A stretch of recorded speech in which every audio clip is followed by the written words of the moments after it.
She came to the city not because she had dreamed of it. She came because she could no longer stay where everything reminded her of the past. Sometimes people leave not in search of a new life, but to escape old pain. The train arrived early in the morning. The platform was almost empty. The air smelled cold and metallic, the way cities smell when you are not yet important to anyone there. She stood with her suitcase and felt a strange sense of relief. No one knew her name. No one knew her story.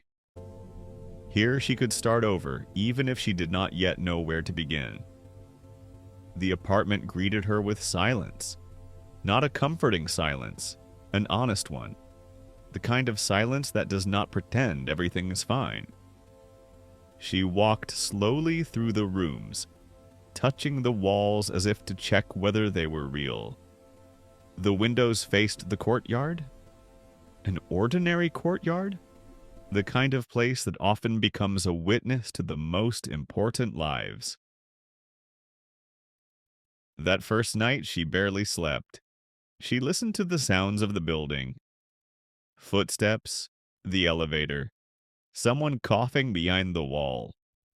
Other people's lives were moving forward while her own seemed suspended between past and future.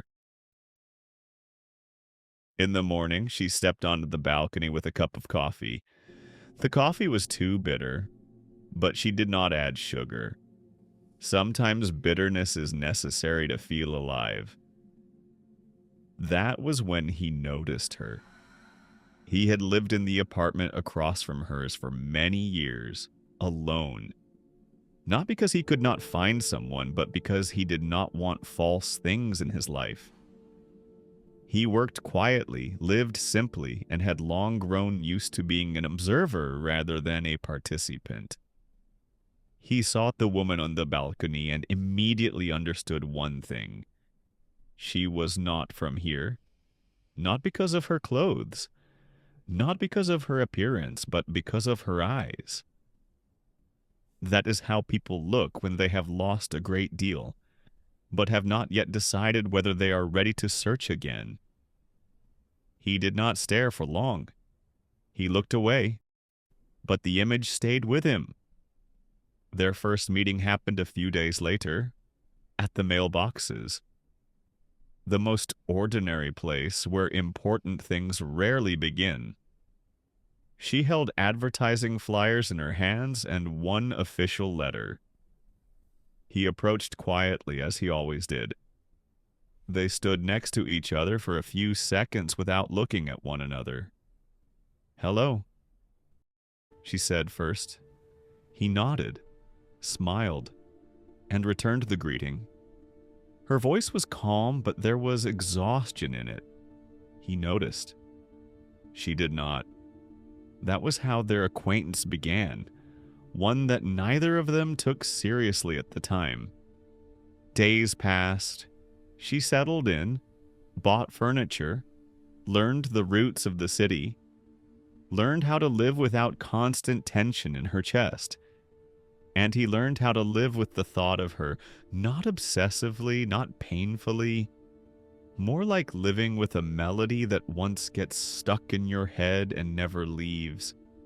He knew what time she left the house. He knew that in the evening she often did not turn on the lights for a long time. He knew that sometimes she simply sat on the balcony doing nothing at all. He did not approach her, did not write to her, did not look for excuses. From the very beginning, his love was quiet. When the light in the stairwell went out, he replaced the bulb. When winter made the steps slippery, he sprinkled sand on them. When her door once would not close properly, he fixed the lock without asking questions. She perceived all of this as luck, as if she simply lived in a good building. Sometimes they met in the elevator, exchanged a few words about the weather, about work, about nothing important. But every time he stepped out, he remembered her mood, and she simply went on with her day. One day, another man appeared in her life. He was nothing like the neighbor, loud, confident, with a voice that did not ask questions but made statements. With him, it was easy to forget herself.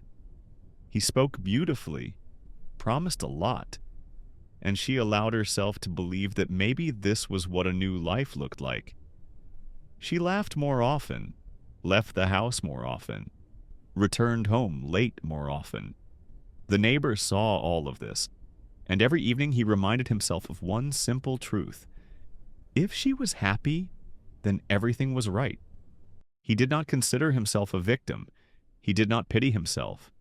He simply loved. Sometimes it was love with pain, sometimes with longing, but always without reproach. One night he saw her crying on the balcony, at night, without a sound. He stood by his door for a long time, holding a sheet of paper in his hands. Then he wrote a few lines, without a signature, without confessions, just words of support. And he left the letter at her door. She read it in the morning, and for the first time in a long while she felt warmth, not from the words, but from the feeling that someone had seen her as she truly was. She did not know who had written it, but for some reason she thought of the neighbor, and immediately pushed. After that letter, something inside her changed. Not suddenly, not all at once. More like the air changes before the rain. She began to listen to the silence more closely, to notice details she had ignored before. Footsteps in the building, the sound of the elevator, a presence that, for some reason, no longer felt Chujoy. The man who was with her at the time started to irritate her, not because he had become worse, but because she had become more attentive. She started to see what she used to miss. How he did not hear her when she was silent. How he interrupted when she spoke. How he looked not at her, but through her. Sometimes a strange thought came to her, that next to the neighbor she had felt calmer than next to the man who called himself hers. The thought frightened her. She pushed it away. In the evenings, she went out onto the balcony alone more often. Without her phone, without music, she simply sat and looked into the darkness. Sometimes she thought she saw a light on in the window across from hers, and that someone there was not sleeping either. One day she ran into the neighbor in the elevator. For the first time in a long while. He looked tired, older, as if he carried too much of what people do not usually talk about. They exchanged a few words. Awkward, slow. When the elevator stopped, she suddenly said, "Thank you." He looked at her in surprise. For what? She could not find the words, 'cause you cannot thank someone for simply loving you. A few days later, he disappeared.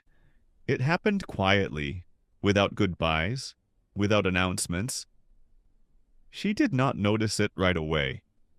At first, she simply realized that the stairwell light no longer turned on by itself. Then that the mailbox across from hers was empty. Then that the silence had become too loud. She asked the concierge. He shrugged. Said the man had left, urgently. For a long time. That night she did not sleep. She walked around the apartment, sat down, stood up. For the first time in a long while, what she felt was not loneliness, but loss. A few days later, a letter was left for her. It was written in neat handwriting, without unnecessary words. He wrote that he had to leave, that his mother was seriously ill, that he did not know when he would be able to return.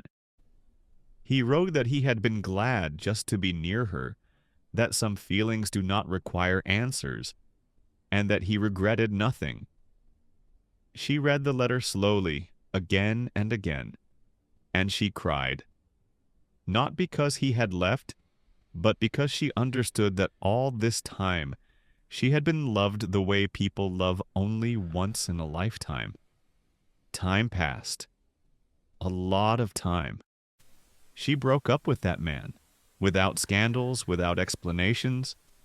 She simply understood that she could no longer stay where she was not heard. Years went by. She changed cities, jobs, people.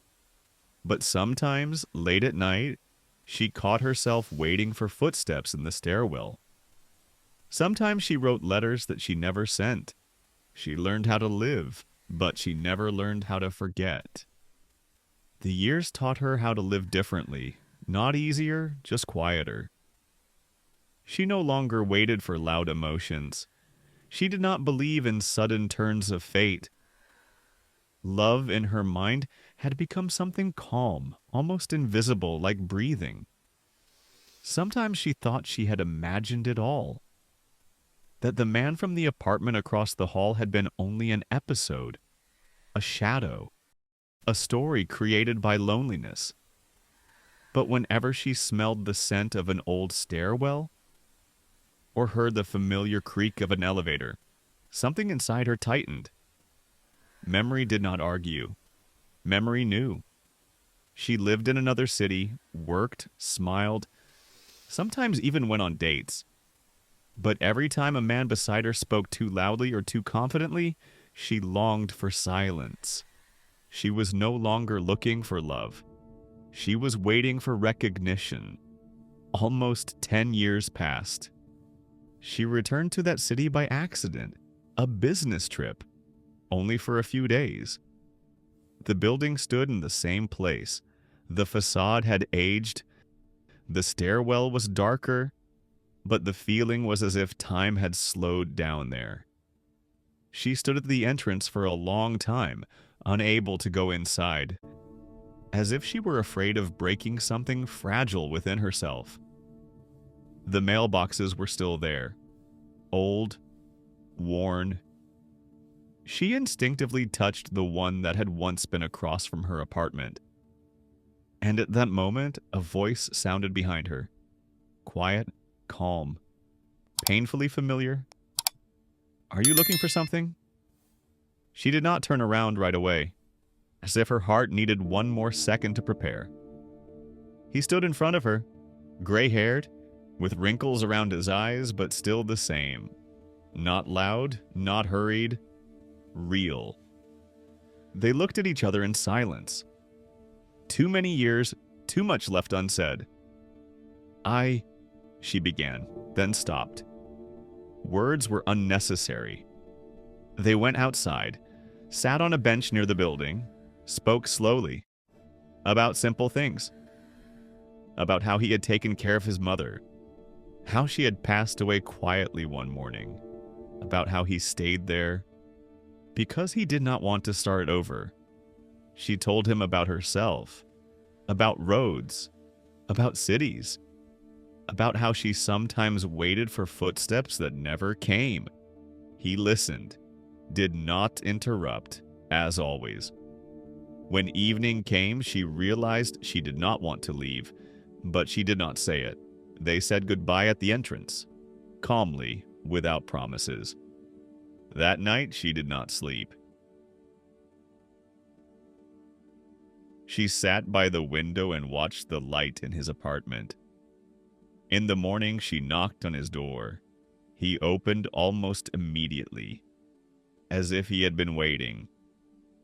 She looked at him and said what she should have said many years ago. "I didn't see you back then. I'm sorry." He was silent for a long time, then quietly replied, "You were just not ready." They did not speak about love.